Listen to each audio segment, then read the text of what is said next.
A business owner in Elburgon town, Molo sub-county, is counting his losses after a fire burnt down his sawmill last evening, destroying property valued at over 1 million shillings.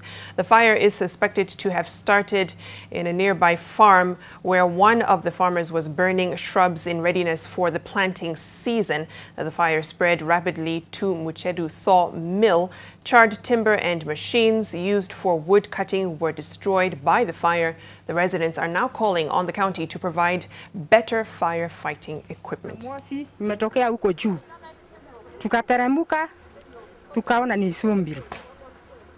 Sasa kutoka saa hiyo tukatafuta watu wapiga simu huko Sokoro, ndio simamoto ikakuja.